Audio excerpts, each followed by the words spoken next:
So the final is in class, and it's on Thursday of finals week from 9 to noon. That's the scheduled assigned time. Okay. Project presentations are next week in class.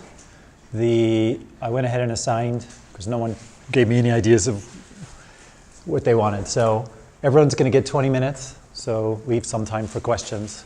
And those are the groups. So if you want to bring a thumb drive or something for a presentation, you can use my machine if you want. If you want to use your own machine, that's fine. Probably easier to use my machine. And my request would be come before class, at least 10 minutes, and we can load those on my machine. Or I guess you can email them to me if you want. It's fine too. But let's just make sure there aren't any issues. Questions on either of those two topics? All right. Assignment 7. I had a couple people ask me today for an extension.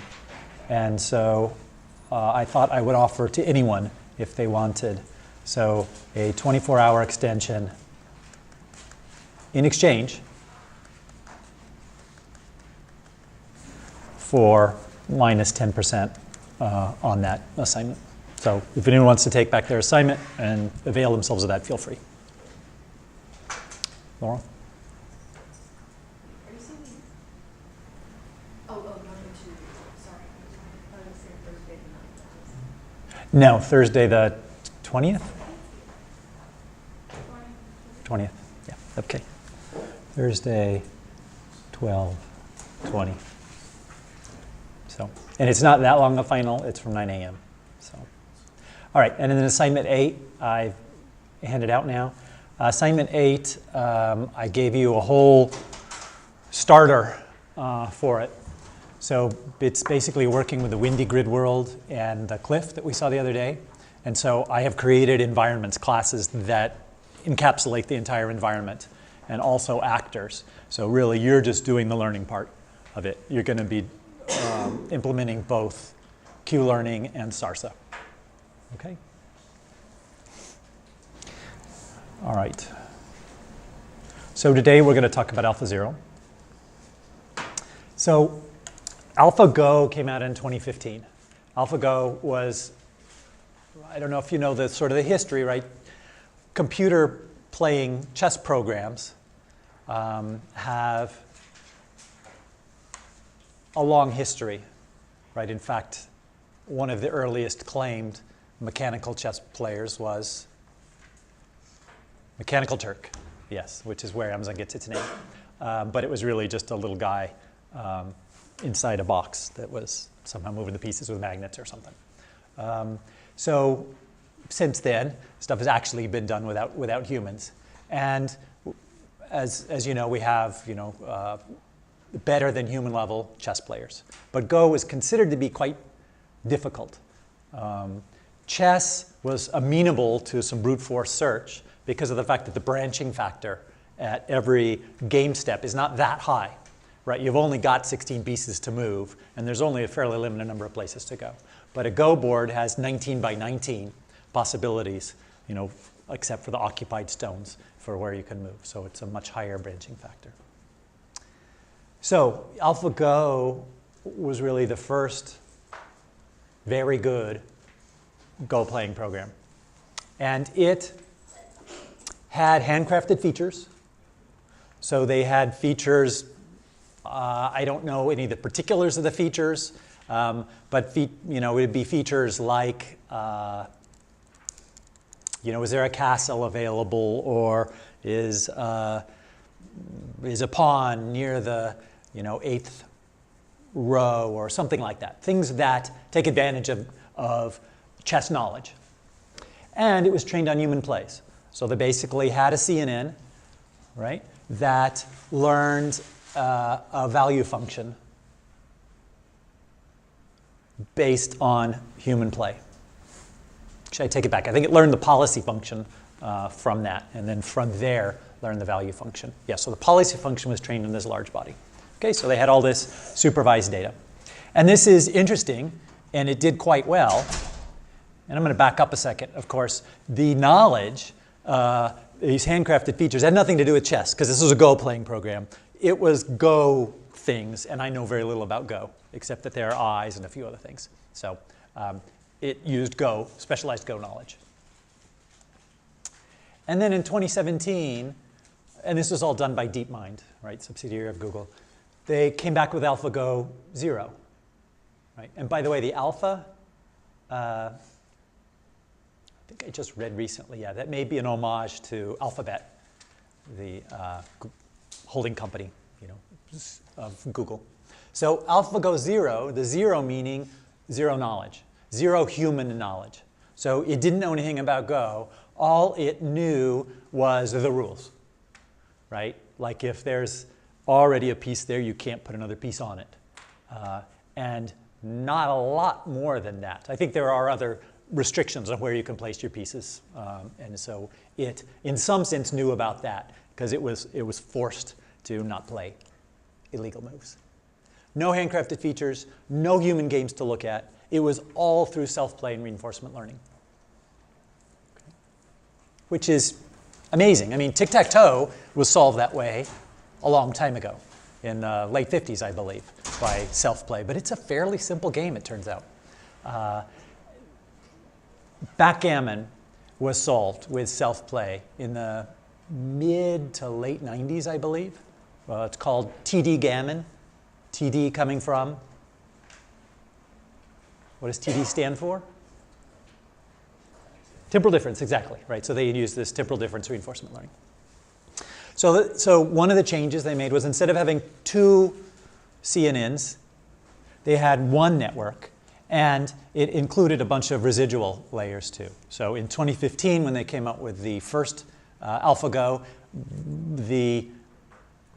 I guess the residual networks hadn't been invented, right, these residual layers. So these skip connections. And so they added that, which made it better. And then they also had one network learning both things. What's the advantage of that?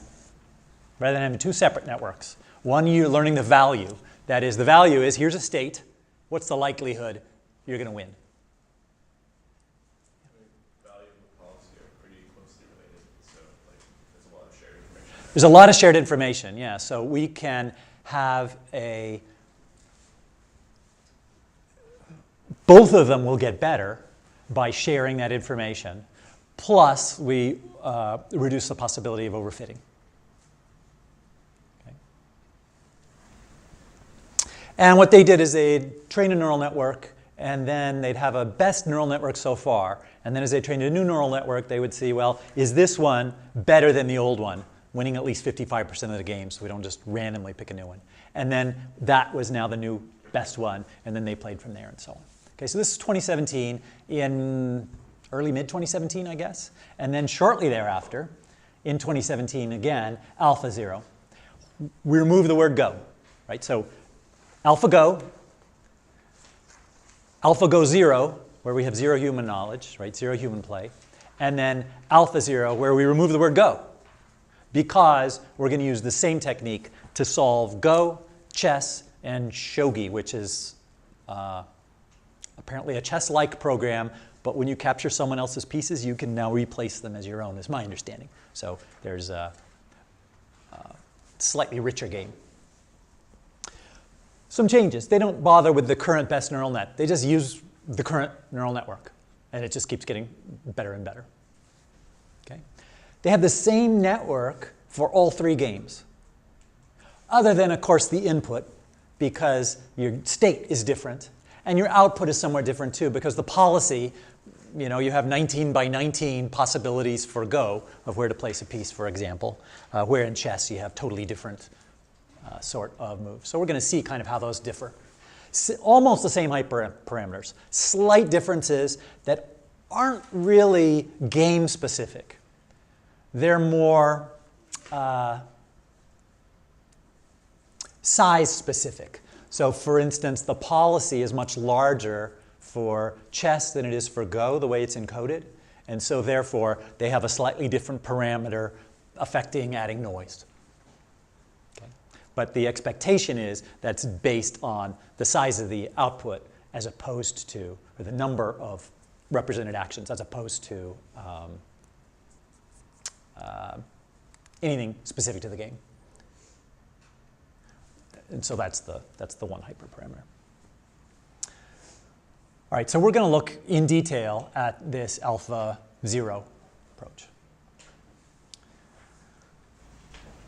So for Go, what's a game state look like? And you'll notice all of these game states are, we're not going to look at the shogi, we're just looking at chess and at Go. They're really simple and straightforward. Okay, there's nothing special about it. So here's what we do. In Go, we have so Go's played on a 19 by 19 board. So we have a 19 by 19 board, and we have the current positions of the black stones. So that board might look something like, assuming it were much smaller, black stone here and a black stone here, let's say. Okay? And then we also have here the white stones.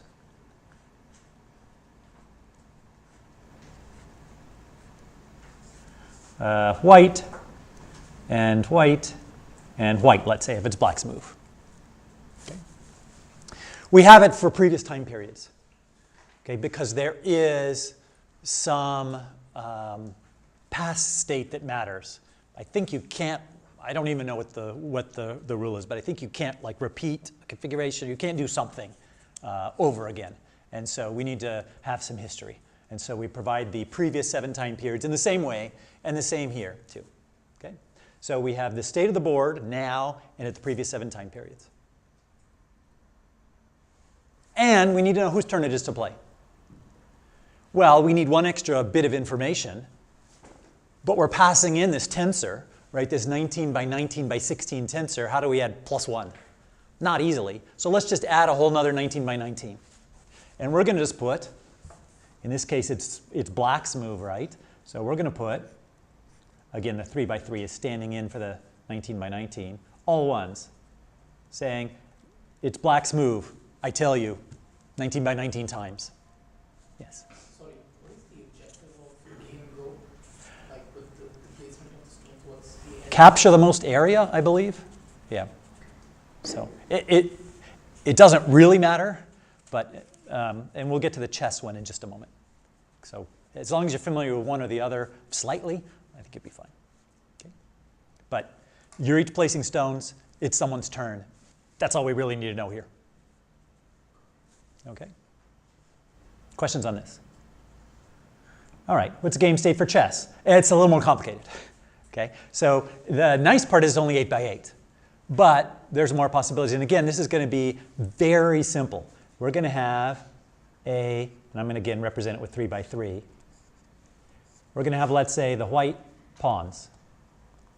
And so we might have, to start the game, a pawn here and a pawn here and a pawn here in the second row.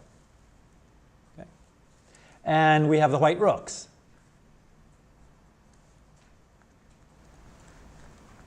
By the way, what's the maximum number of rooks we can have here? Not 2, I don't think. Is it? Can you, if you advance your pawn, can you go get a third rook? Yeah, so you could have a bunch of rooks here, but we're going to just show 2 because that's the most common case, right? But you can turn your pawn into a queen. It turns out, I just read recently, that sometimes you want to turn your pawn not into a queen, but into a rook because the queen can lead into a stalemate where the rook doesn't. Haven't quite followed that one. Same thing for the bishop, same thing for the knight, same thing for the queens, because we could, again, promote a pawn and get more than 1 queens. Same for the king. Okay? All 8 by 8, and I'll just say, where are they here? Right? It's not one hot encoded, it's sort of in hot encoded. We do the same thing for the blacks. So we've got 1, 2, 3, 4, 5, 6, 12 8 by 8 planes, right?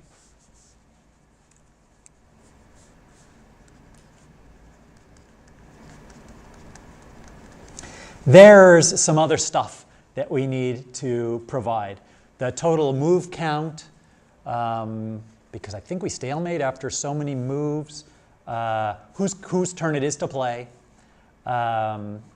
repetition to keep track of whether you are entering the same configuration again, and a couple of other ones, okay? But nothing, there are just sort of the rules of chess, that all that information encompasses part of the entire state that you would need. So we're going to have a neural network. Again, same neural network, roughly. The difference is going to be the game state, how that's represented. So what tensor we have. The value head is actually going to be the same. Our value is going to be between -1 and 1. So -1 if you lose, +1 if you win, and 0 if you draw. Okay? Those are actually the y's. The y hats, of course, are going to be somewhere just between -1 and 1. Okay? Given we know this, for instance, we know something about the activation function for the value head. Tan h, because it's a real number between -1 and 1. Exactly. The policy head is going to be different. Okay, so the input is different. The value head's the same. The policy head is going to be different because we're coming up with a different number of actions. Okay, and we're going to look at each of these in turn. So our goal, right, just to back up a second, our goal here is we're trying to come up with this common neural network architecture that can solve multiple games. How we train this is going to be the trick of the reinforcement learning and self-play, and we will get to that. Okay? But right now we're just in neural network, regular old neural network territory. So here's the convolutional layer. Right? We've got our input. Depending on the game, the tensor is different. Different width, different height, different depth. And then we have a bunch of 3x3 convolutional filters, a batch norm, a ReLU. That's it. Okay? So that's the convolutional layer, which then precedes every residual layer. So we've got, let me back up a second here. We've got, how many do we have here? I think it's 40 residual layers. Let me see if I wrote this down. Yeah, 40 residual layers.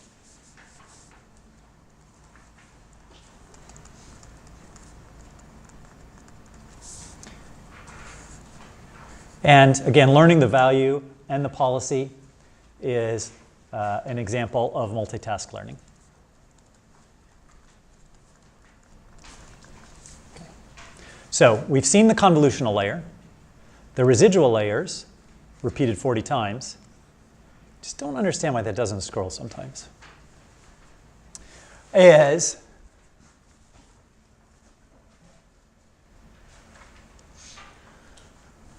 some convolutional filters, batch norm, ReLU, convolutional filters, batch norm, and then a skip connection.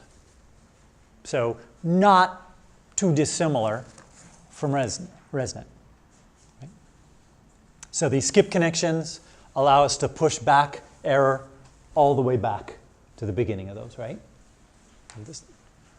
Which means that it'll make this easy enough to train, or possible to train. And then we got our value head, right? So we're coming out of the 40th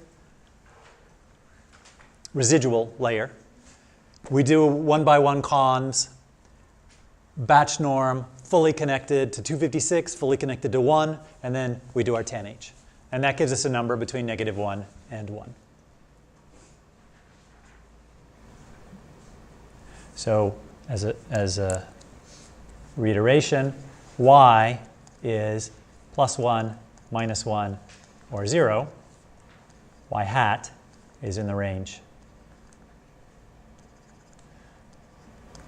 -1 to 1. So if we can figure out correct y's for given state input, then we'll be able to do training. Questions on this? So this should be, relatively straightforward, right? Just a bunch of these residual layers, and then we shrink this all down to one final hidden unit.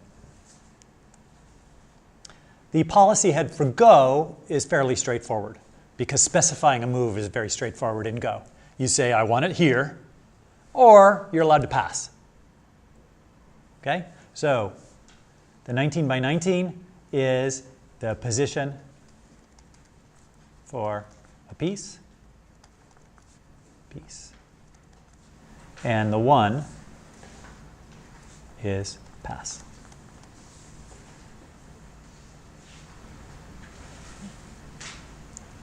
True. Does pass mean do nothing? Pass means, yes, do nothing. So So sort of like when you get called on in class. You can answer the question with a variety of different answers, or you can pass, and it goes on. Laura? This might just be that I don't understand Go. If it's 19 by 19 position for piece, is it like you have to play a specific piece? Or If you're, oh, this is, so remember part of the input is whose turn is it to play? but I'm just, so So let's say it's black's turn to play. So you can't, like, I guess I'm just confused. This is like you put. You put one down. Oh, so you can't move pieces that are already. You can't move pieces that are, no. You just place them. It can cause some to come off the board, but all you do is place. There's no movement. Okay. So, It's just that I don't understand Go. yeah, that's fine.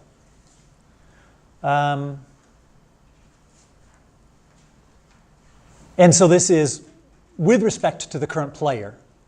If we go back to the value is with respect to the current player. So if it's 1 for who the current player is, which is black, then black, the value of black winning is a 1, and the value of white winning is a -1. If it's white's turn to play, then the value of white winning is 1, and the value of white not winning, losing is -1. All right, so again, fairly easy to train. What we probably want to do here is if we are actually using these probabilities, we want to incorporate a little bit of Go rules here. Like, you can't place a stone someplace there's already a stone, right? Presumably, eventually, the network will learn this, but it's still probably going to have a non-zero probability of choosing to place a piece on top of a non-existing piece, an illegal move. So we can enforce legality after this, right?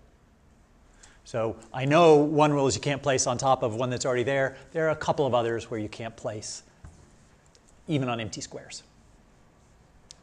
Questions on this? Okay, let's look at the chess. It's more complicated. 8 by 8 by 73 probabilities. So that's a lot. Okay, so let's look at the possibilities. First, we've got one 8 by 8 to specify what piece to move. I'm going to call it pick it up, but of course it doesn't actually pick it up. But we can imagine picking it up, right? Does that make sense? All right, and then we've got to specify where to move it. And this seems Baroque in some sense, but it'll give us just a nice similar output. So what we're going to do is we're going to have an 8 by 8, which says one move. Let's see if I can describe this. So one move north. I'm going to use north, compass directions. And we're going to have another one that says one move south.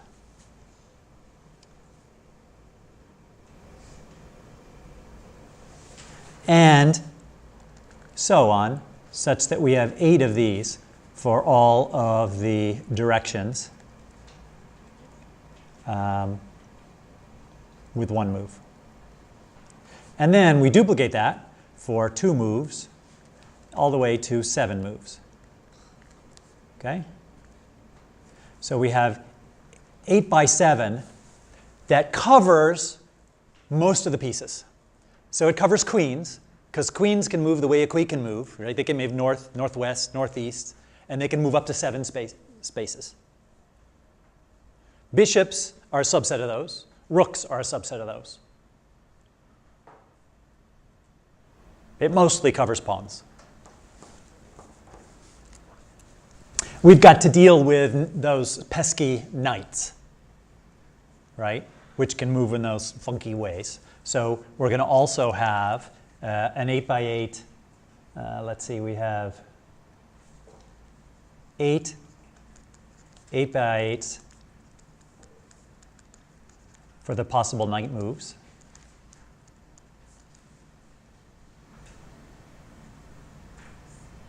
And it's certainly reasonable to say, why do we have 8 by 8s here? And that's really just so we have a common format of 8x8s for everything. And then there are some things having to do with under promotion.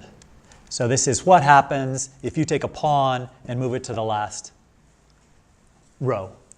Okay? First question, are you moving it straight or are you moving it diagonal to attack something? And then second, are you choosing to replace it with something other than a queen? Okay? So I'm going to just say some others here.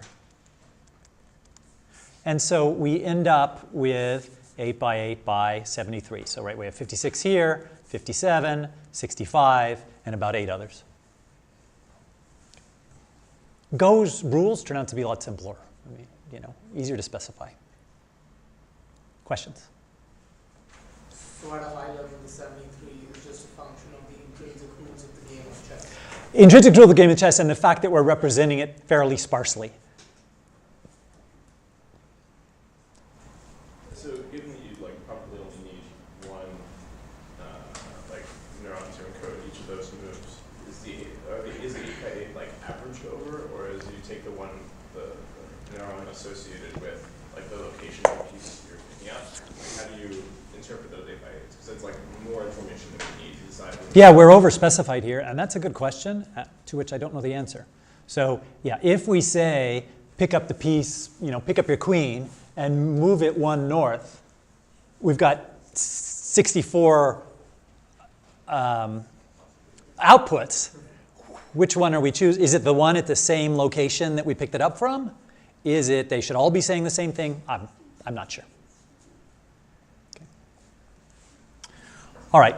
So, and it doesn't, the rules of chess don't really matter here, right? In some sense, just we did have to encompass it, incorporate it all. We could have had a very succinct representation.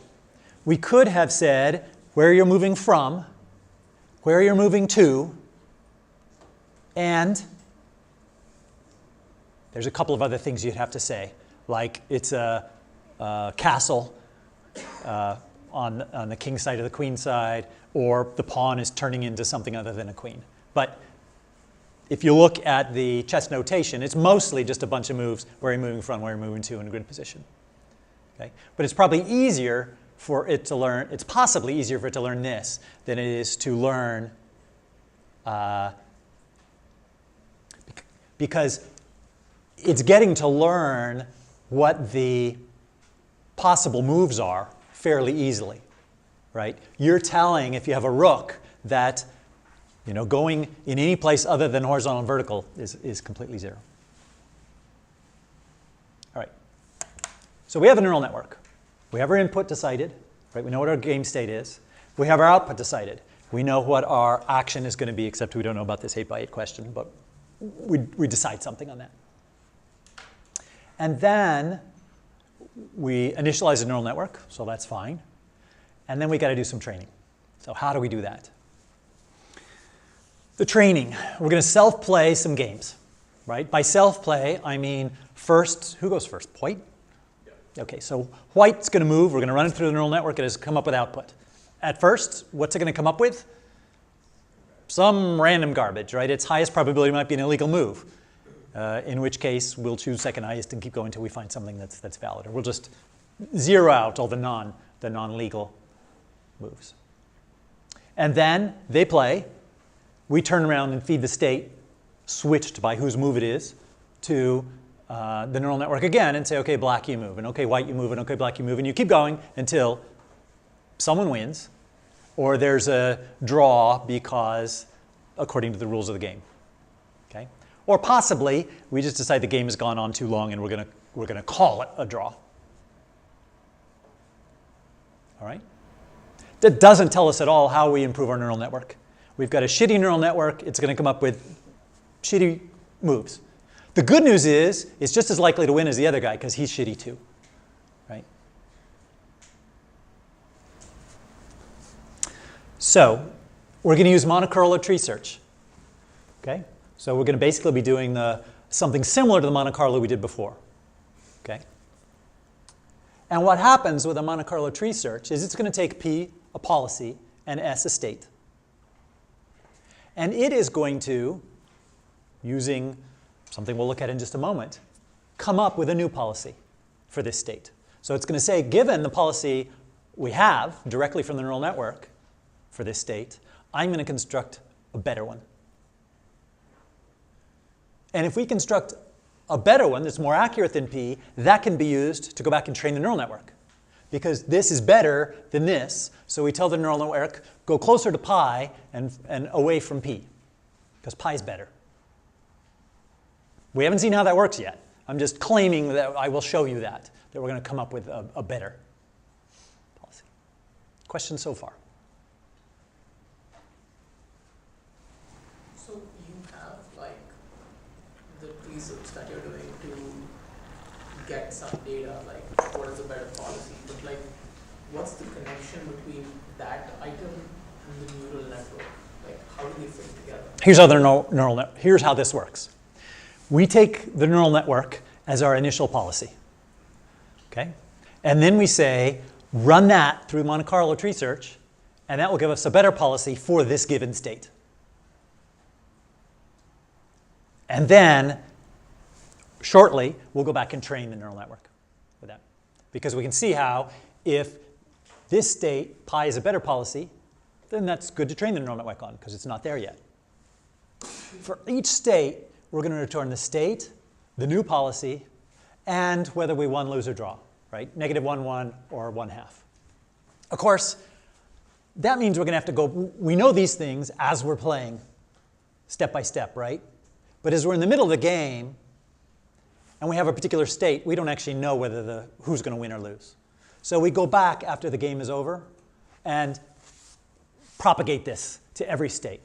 And say, hey, when you first move your pawn up as the first move of the game, you lost, right? Your value was -1. And here's a better policy. Okay. Maybe it's the same. Maybe it's better. Certainly the probabilities will be different. Does that concept make sense? So what we've got now is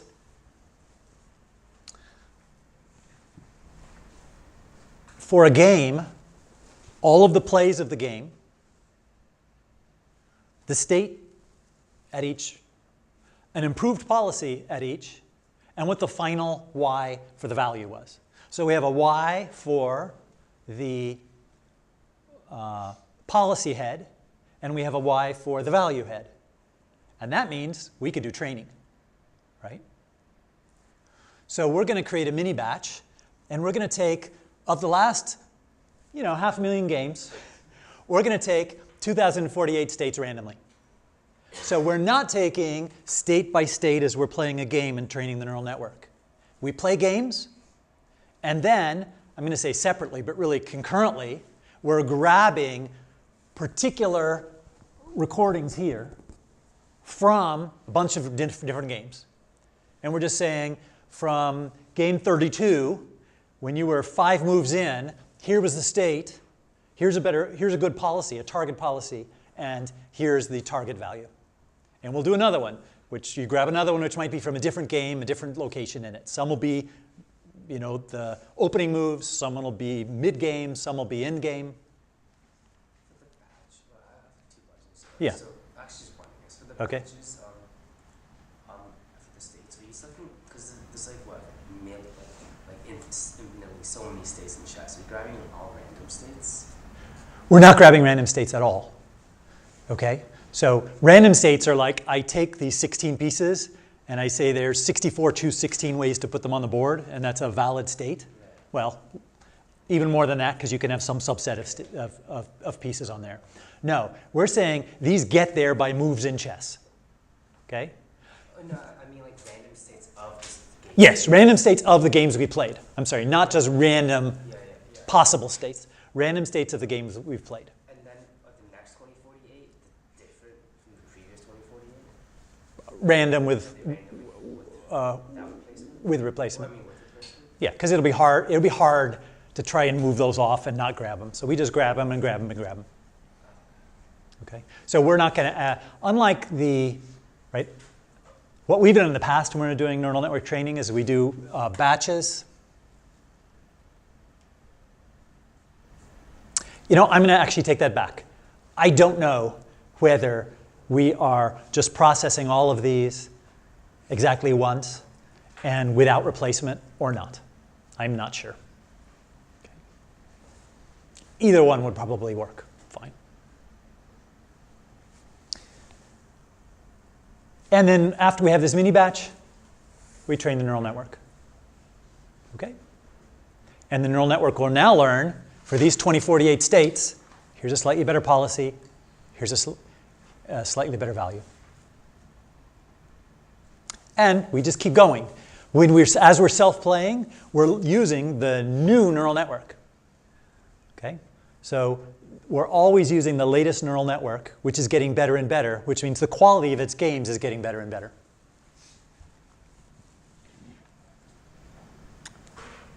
So I think there were like 700,000 mini batches, right? Which is that 3.5 billion states? It's a lot of states. How long does this take to train? It's done in parallel, of course, across a lot of machines. But we can self-play separately. And we can be training separately. And we can do self-play on multiple machines. And with some work, we can do training on multiple machines, too. So 9 hours, which to me, that's a small number. They do throw a lot of machines at it, for sure.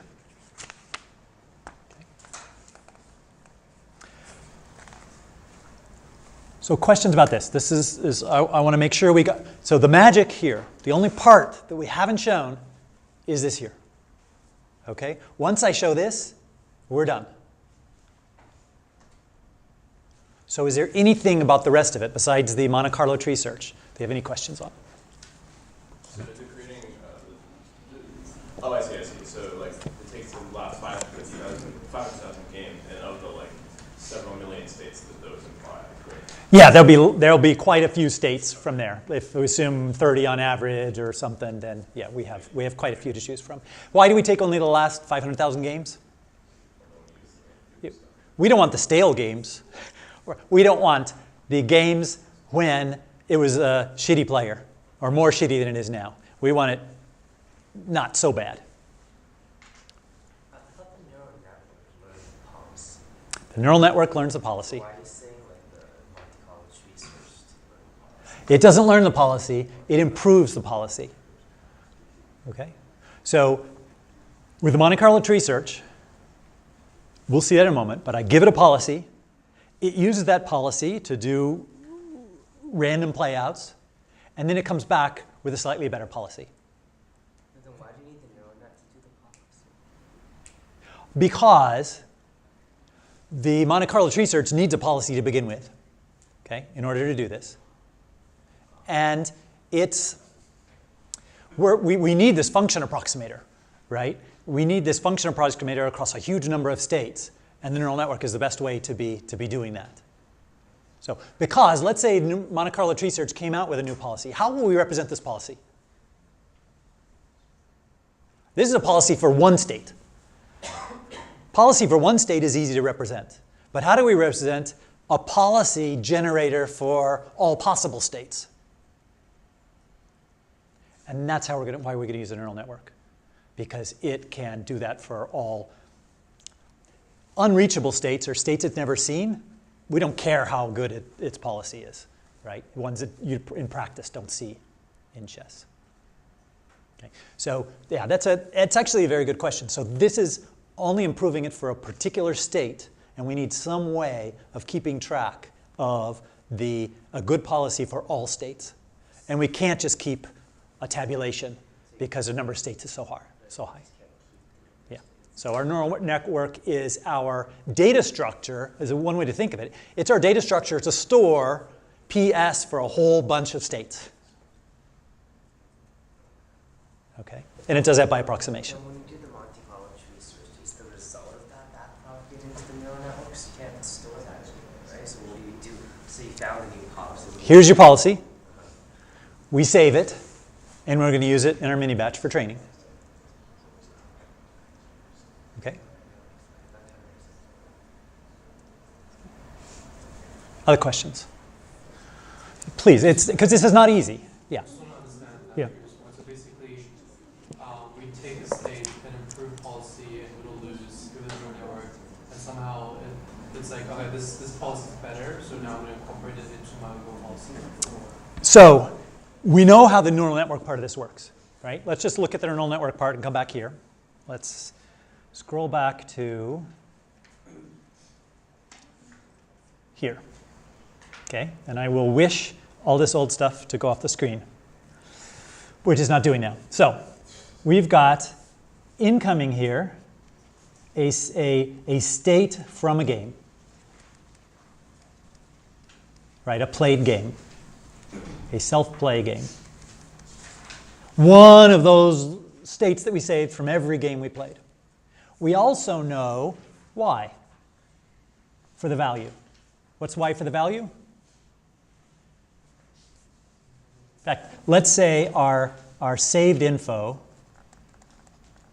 is the tuple state, we'll call it S,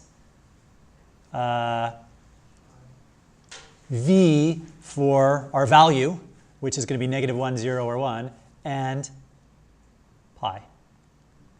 Okay? So the y here is going to be V. The y here is going to be pi. So we have one training example right here. And we are saying this is the correct value, and this is the correct policy, right? This probability distribution. Use gradient descent and make this better. And of course, we're doing it batch, so we're doing 2,000 of them at a time. But Yeah. we input, I thought you said we take this, record the states, improve policy from MCDS, and then win or lose or draw, and give it to our neural network. Or we do not. We train our neural network. So, right, here's the triplet. Right. This is XY in our traditional neural network, right? S is our X, it's our input, and V and pi are our Y. So how does the improved policy from the MCDS come into play? Pi is the improved policy. The policy head here outputs what we're going to call, we'll be using the terminology P. So this outputs P. So P is our policy from the neural network, our current policy from the neural network. MCTS takes that policy and the state and generates a better policy, pi, and we now feed that in as our target for the neural network. I guess I don't understand the last part. Feed it in as a target. So that's what P should become. That's what P should be. Yeah. That's So a loss function derived from this.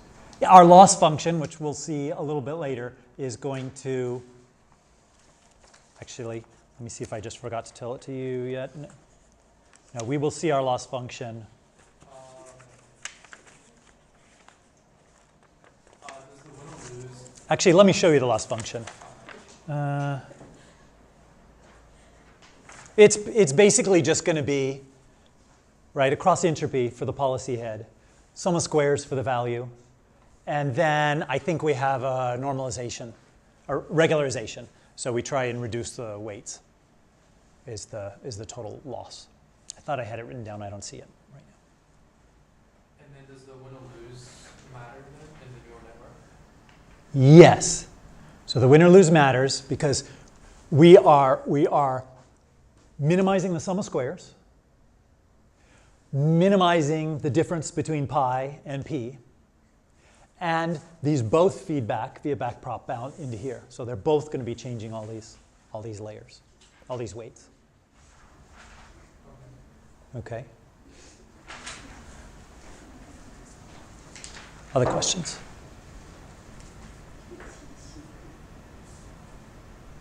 All right. So just to reiterate, we have our neural network to begin with. It comes up as you're doing a self-play for a particular play to make. So, or a particular policy, I'm sorry, for a state. We take that to our Monte Carlo search, and it's going to say, actually, I have a slightly better policy for you. Okay? And then we're going to save that state, that new policy for that state, not an overall policy, just the policy for that state, and whether we, at the very end of the game, won or lost or draw. And that, a little bit later, that particular triplet is going to get fed into neural network training as a batch. And that just says, for this state, this is a better value than you have, and this is a better policy than you have, right? Really, it's just you have some outputs, these are better outputs. And minimize in this way. Try and make the value as close as possible, and try and make the probabilities close using cross entropy.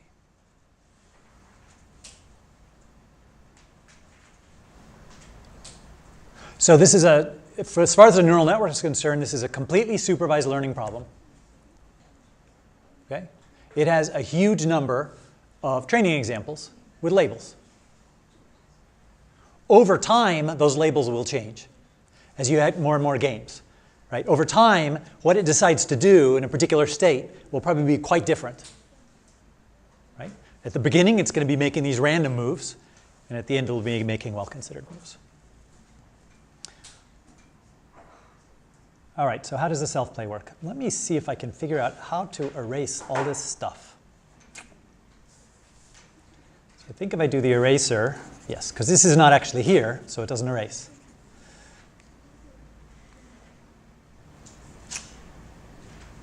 Open and close the lecture and you will just disappear. Yeah, I'm going to re-import. Where did OneNote go?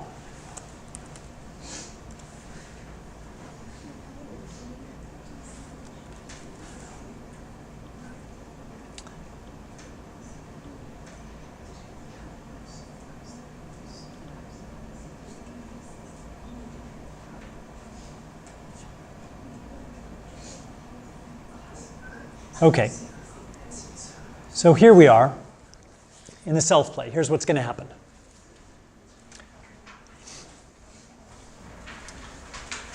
We have a state.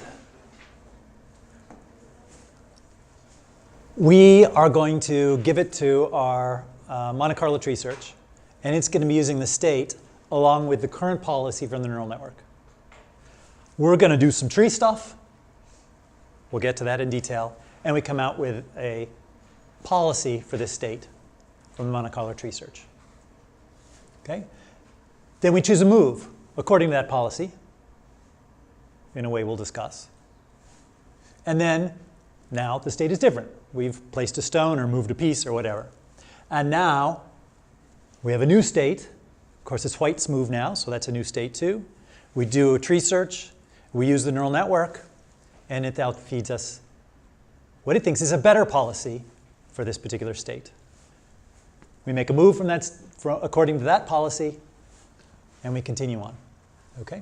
So we have this sequence of states, moves, policies. And at the very end, we have all this stuff saved. Okay? So we have all the states, all the policies. Yeah. Not a different neural network, pi 2 and pi 1, because it's someone else's move. Pardon me? Isn't pi 2 and pi 1 from different neural networks? These are not from different neural networks. But it's someone else's move. It's like not your move. It's not your move. You're playing against yourself, though. So the only fair way to play against yourself is if it's your same brain. So it's exactly the same neural network. We don't have roots of one, we have 2 neural networks. There's one neural network. Yeah, oh, so yeah, it's not, that's an interesting point. It's not like GANs or something where you have dueling networks. Single network, have you guys ever seen the Pixar short with this old grizzled guy playing against himself? It's just like that, okay? Fought as intently as he fought it. Julian. The neural net is here kind of as a side input to all this. that we have a single neural network, and at every stage we're going to be saying, here, neural net, what do you think we should do? Okay? And actually, we're going to consult the neural network all the way down as we do our Monte Carlo search. We're going to say, what would you do at this point, neural network? What would you do at this point, neural network? It's similar to temporal difference learning, where in temporal difference learning, we say, if we take one step, we'll have a better idea of our total reward. We can more accurately evaluate our total reward. And we're going to do the same sort of thing here. We're going to say, kind of, use the neural net at these leaves, and you have a better understanding of what the policy should be here. Because by the time you get to the leaves, you've made some moves, and you're in a farther along state, so to speak. Yeah. Is that why we're only like sampling like 2,000 or so out of 500,000 games, so we're not just like sampling like the same leaves on the same tree? Not quite, because those leaves and trees they're not there in our training data. All that's there in the training data is policies, states and policies. Okay? We happen to have got the policies from doing a Monte Carlo search of a tree. But by the time we're doing a training, they're gone. This is the Monte Carlo tree search, and this yields, say, a policy and action that we need, and we feed that to the neural network. What is that also? We're not feeding that to later on we'll feed it to the neural network. In this diagram, we're not feeding the neural network. Here we're just playing a game. But this also contains a neural network in itself. There's a neural network that's being used all the way through this tree. Okay, so kind of a global available to it is the neural network that it's going to be using in a non-training way. Right? Here, no training of the neural network, just use the neural network to make inferences. The same one that we are training. So it's a cycle, it's like some kind of feedback. Yes. So an hour from now, in its self-play, it's going to be using a much different neural network.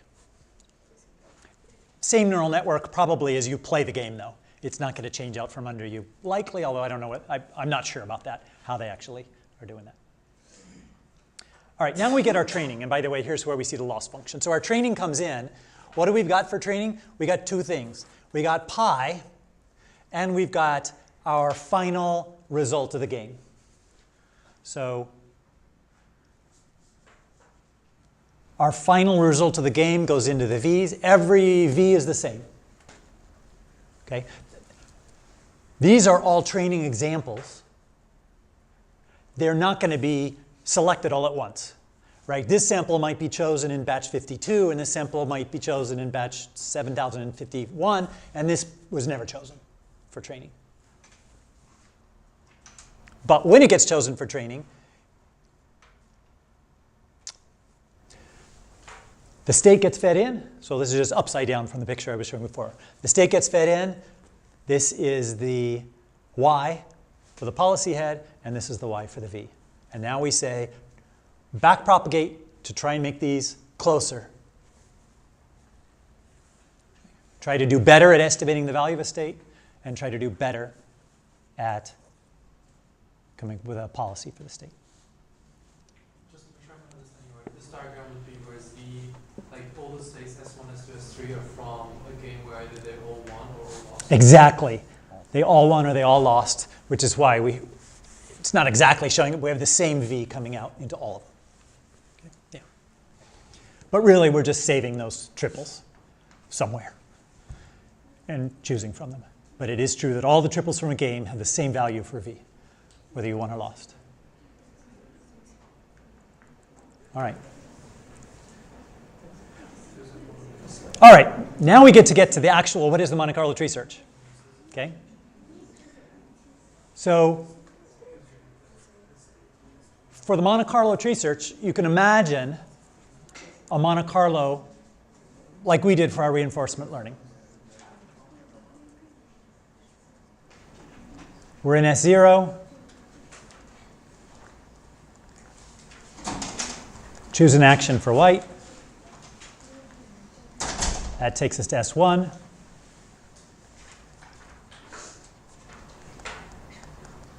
We choose an action for black. That takes us to S2, and so on. All right? If we're doing a probabilistic choice, because certainly our output of the policy is going to be non-deterministic, right? We have multiple non-zero probabilities. So assuming we're choosing from that, then one run of the Monte Carlo simulation might give a different path through the tree than another one. And we can't go on indefinitely, right? We're not going to keep playing this out to the end of the game. We're going to play it out, and it doesn't quite specify in the paper. I believe it's according to a time budget. So for how much time you have, we'll play out that deep. I have a picture that shows this, but an important thing is for every edge in this tree, we're going to keep the number of times we've seen a state action pair. Right? So that is different. This is A1 and this is A2. Those are different edges, and they'll have different values. How many times, and what's the total? And we want that so we can have an average. What's the mean action value, which again is just this average of those two. So we don't explicitly keep Q. We implicitly have it. And what's the prior probability of selecting that edge? That is, what does the neural network say? Okay? It's not clear right now how this is used. Let me show you an example. Before we get there, we have, just like we've seen for other reinforcement learning, this trade-off between explore, exploit. Right? We want to encourage exploration, especially initially, but eventually we want to force on exploiting. So there are two ways that we encourage exploration. There's some noise that's added to the output of the neural network at the top of our tree. Okay? It adds some noise that makes it more likely to choose other states. And that makes sure that there's a non-zero chance of any move happening. And then second, an upper confidence bound. Let me just show you this. Let's say that we have sampled just some distribution, okay? We've sampled these three values, right? So we have a Cartesian coordinate system here. And so you sample these three values, and then we also have one red sample and three blue samples. And here's my question. Let's say you're trying to exploit. Which would you choose to exploit here? Would you, if I gave you an option, you're going to get the number of dollars that this corresponds to, right? From this random distribution. Do you want to choose a blue dollar or a red, from the blue urn or the red urn, according to what you've seen here? Red?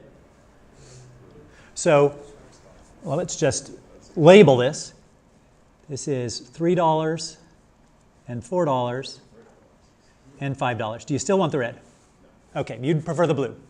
So if you're going to play this one time, take the blue. Let's say I'm going to let you play a long time, and you could choose back and forth between the blues and the reds. Do you want to choose blue all the time? If so, you're an exploiter rather than an explorer. Okay? You don't know, right? This is random. What's the confidence interval here? It's pretty big, right? And the confidence interval of blue is smaller. Let's say it's like that. Okay?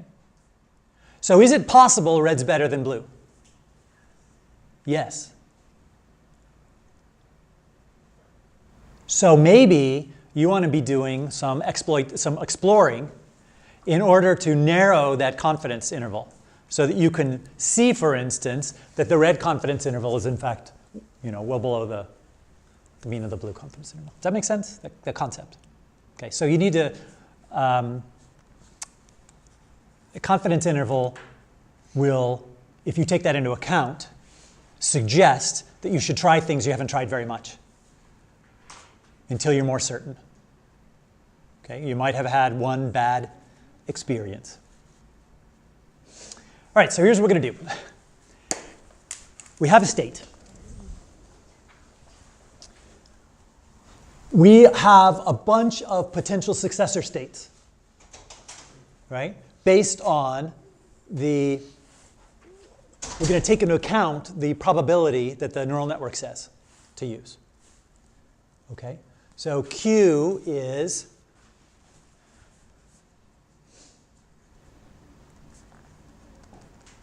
from the neural network. And U is sort of confidence interval.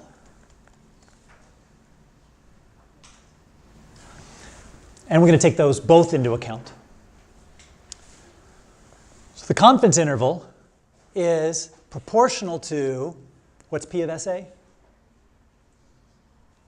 This is the output of the neural net. What's the probability for this given state of choosing this? Okay? So if the neural network has a higher probability, U will be higher. And if it has a lower probability, U will be lower. But it's also inversely related to the number of times we've chosen it.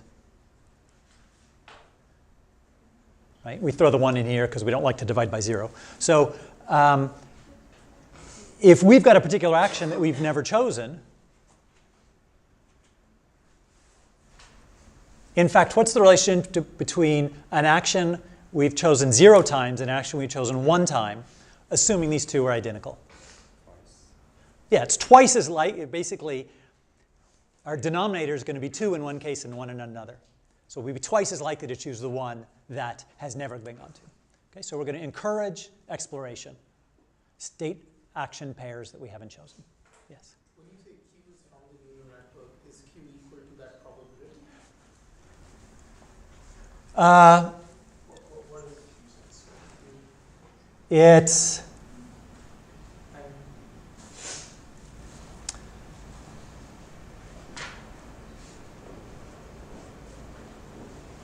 roughly. I don't remember exactly. I think it is very close to just the probability. Okay?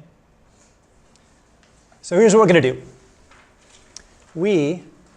So let's look at this picture here. We said the right-hand path is the maximum.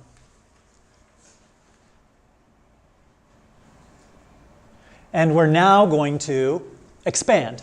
So we took the right path, and we're going to say, OK, now we're at a new state. I need to go figure out what actions to take. How do I know what actions to take? Who knows? Neural network. Let's ask the neural network and get out its probabilities. When we ask the neural network and get out its probabilities, we'll have new Qs and new Us. Okay? And we keep going.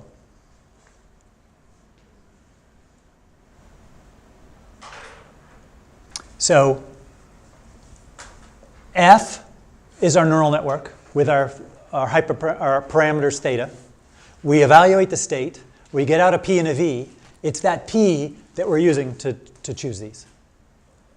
Modified because it's Q plus U, right? So it's modified because we want to encourage exploration. Then we get to the end. One possible end is we reach someone won or lost. Okay? Clearly, we're done with that particular iteration through the Monte Carlo search. Or we run out of time or depth, right? We just have decided we stop early. So we get down to this particular state, and we say, I wonder how good a state this is. Who knows how good a state this is? Say? The network knows how good a state this is. It might not be very good at knowing, but it has better knowledge than we do because we don't have any idea because we're just dice rolling, little bit of calculation, probabilities, Monte Carlo machine. So we ask the neural network, hey, what's the value of this? And it says, oh, it's 0.3. You are more likely to win than lose. And that just gets fed up all the way to here. So it gets fed to this state action edge, and it gets fed to this state action edge all the way to the tree, the root of the tree.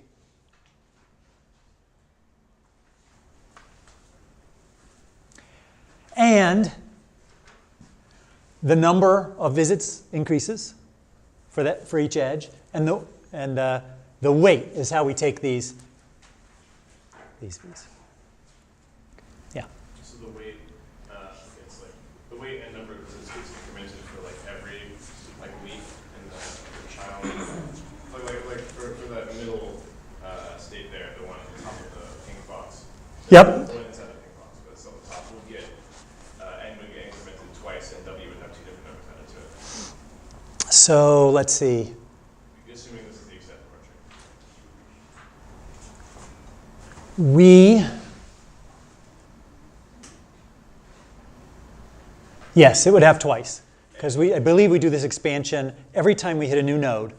We evaluate what we think the state is, the value of the state, and we back it up. And then we go one level deeper, and we do the same thing, and one level deeper, and we do the same thing. Okay? I believe that's the case. So here's what happens. We're going to do this a bunch of times, right? Which is the Monte Carlo part of it. We've got our state. We do a tree search. We keep the tree, though, because we want to keep all the values of these edges. And we don't want to have to call the neural network again to reevaluate things we've already evaluated. And then we do another one, and another one, and another one, and another one. And as we're going, we're going to get different iterations through the tree, partially because the counts are going to be different, right? And so therefore, we're going to be doing this exploration. When we're all done, from the root of the tree, we're going to have a bunch of values for each of these state action pairs. And here's what we're going to do. We're going to say, here's how we decide how to play. We are going to just basically look at the number of paths that took us to that action, which is kind of weird because we're not really looking at the value. But the idea is the value must be high for us to be choosing that all the time. And we'll get to that temperature in just a second. That is the probability for choosing a particular action. And we compute this for every possible action. So every possible action, we're going to say this is our value. That is going to be the thing that we record for future training. And that's also what we're going to learn, what we're going to use. That is what we're using to choose the play. So.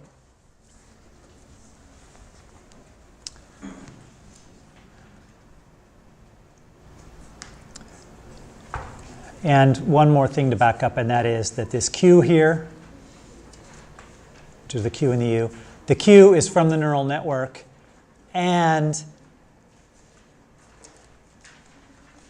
the value of that action. Right? So it gets weighted by both, so that we know that by taking this path, we have this particular projected value. Okay? And we keep that. So that things with a higher value have a higher probability of being chosen. So if the neural network thinks it's good, that will increase its being chosen. If the projected value is good, that will increase its being chosen.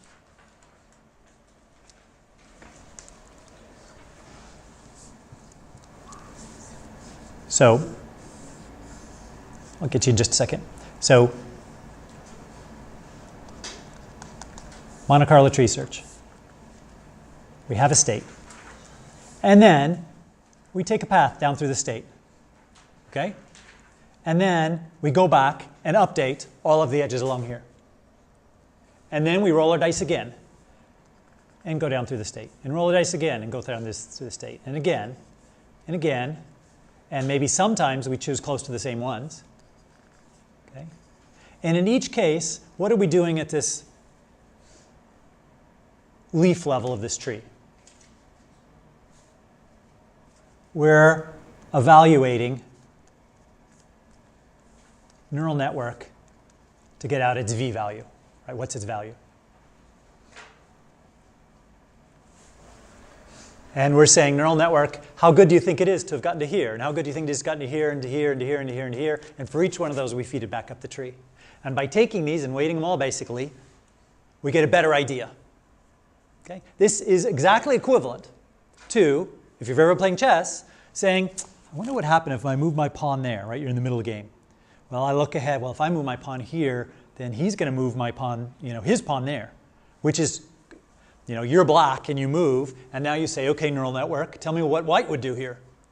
And they choose, and tell me black, and so on. So you're looking along the line of action. You don't look until the end of the game. You look a little bit ahead and said, oh, yeah, that'd lead in a good position. You say, well, if I move my rook, oh, that's going to be not good. It leaves my queen exposed and someone takes my queen. Probably shouldn't do that because I'm certain to, eventually the neural network is going to look and say, not having a queen is not as good as having a queen in most circumstances. And we keep trying, looking ahead all these possibilities. Of course, it's going to be looking ahead not very likely possibilities too, as well as likely possibilities. And then we've got a new policy here. And one of these is the action we take. Let's say it's that one. Okay? So we take that action, and now we choose a new policy. We go to the next state, and we start from that state. The good news is we have a subtree from here. Okay? So we've already got a head start on all our values for our edges. We don't care about anything outside of this. Right? Any other action that we didn't take, we kill the tree. And we keep this subtree rooted here. And then we start again. And we go down, and we go down, and we go down. So it's kind of like if we thought about moving our pawn and looked ahead and thought that looked like a good move, as soon as we move our pawn, we don't forget everything we did. We think about, we consider, we keep in mind the future that we thought of from having moved the pawn. Questions? Why is the policy updated to the most times you took and like you saw the state in that action? Why is it that? I don't have a great explanation for you as to why. I'm trying to think how that was mentioned in the paper. And I just don't remember. Okay,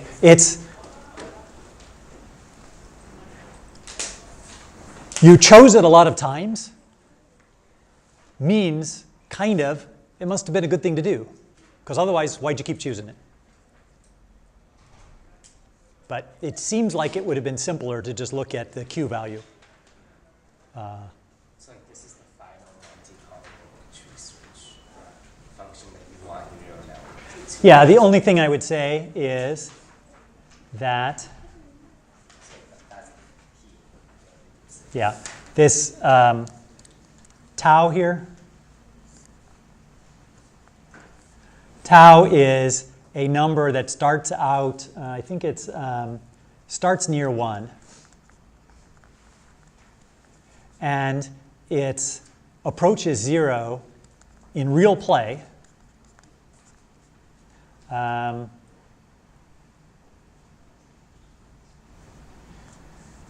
So it starts near 1 and goes to 0. As you get, I think it's deeper and deeper into the game, as you get farther and farther the game. So at the beginning of the game, it is, so let's just look, if t is close to 1, then we are, if we've got 10 choices and 5 choices, the 10 one's twice as likely as a 5. Once t gets down close to 0, the largest number dominates. Right, because is it going to be 1 divided by 0.05? So that's n to the 20th. So therefore, it's going to push us towards a single best. So the takeaways. Simple input and output representation. Sparse as well. Right, very sparse. The Monte Carlo tree search improves p to pi. And when we're training, our y is our pi in our game result. And our y hat is p and v. What's x? The game state.